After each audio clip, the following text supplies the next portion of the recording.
और जो लोग आप पे पथराव करते हैं, टेंशन मत लेना। हाथी ने कभी भौंकने वालों की परवाह नहीं करी। अच्छा देखो, किसी गांव में एक हाथी आ जाए, मैं उस दिन भी सुना रहा था किसी को, तो गांव भर के वयोवृद्ध जो बुजुर्ग लोग रहते हैं हाथ जोड़ के खड़े हो जाएंगे, जय हो गणेश जी महाराज, जय हो गणेश जी महाराज। एक सज्जन मुझसे बोले कि गांव और शहर में क्या फर्क है? तो मैंने बोला, गांव में हाथी को भी लोग गणेश जी कहते हैं, और शहर में गणेश जी को भी हाथी कहें तो बहुत बड़ी बात नहीं है। और मुझे नहीं लगता कि हाथी के सिवा कोई दूसरा पशु ऐसा है जिसके आगे इतने हाथ जोड़े जाते हैं, मुझे नहीं लगता। लेकिन एक दूसरी विडंबना यह है कि जितने हाथ जोड़े जाते हैं वो और किसी के नहीं जोड़े जाते, और जितने भौंकने वाले इसके पीछे लगे रहते हैं किसी और के नहीं लगे रहते। गलत तो नहीं कह रहा मैं आपसे? जितने हाथ जोड़े वाले इसके सामने खड़े रहते हैं उतना किसी और के नहीं, और जितने भौंकने वाले इसके पीछे रहते हैं किसी और के नहीं।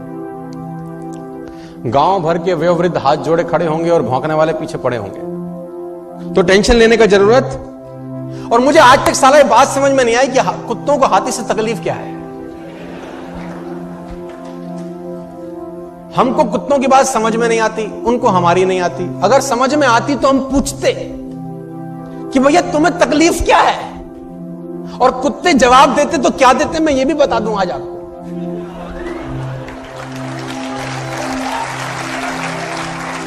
कुत्ते बोलते हैं हमें हाथी से कोई तकलीफ नहीं है, तो फिर भौंकते क्यों हो? तो फिर भौंकते क्यों? बोले एक ही बात बोलते, हमें तो इसके आगे हाथ जोड़े खड़े हुए जो लोग हैं ना, वो सहन नहीं हो रहे साला।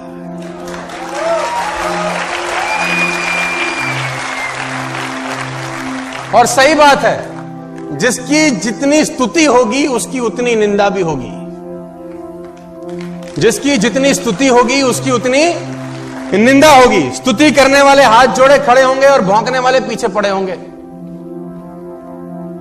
तो घबराने का जरूरत नहीं है कि अगर लोग आपको ताना मारें, टेंशन दें, आप अपना मस्त आगे आगे चलो।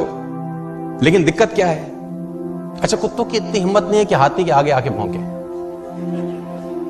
आगे आके भौंकते नहीं, पीछे भौंकना बंद करते नहीं। लेकिन आप देखो, हाथी को देखो,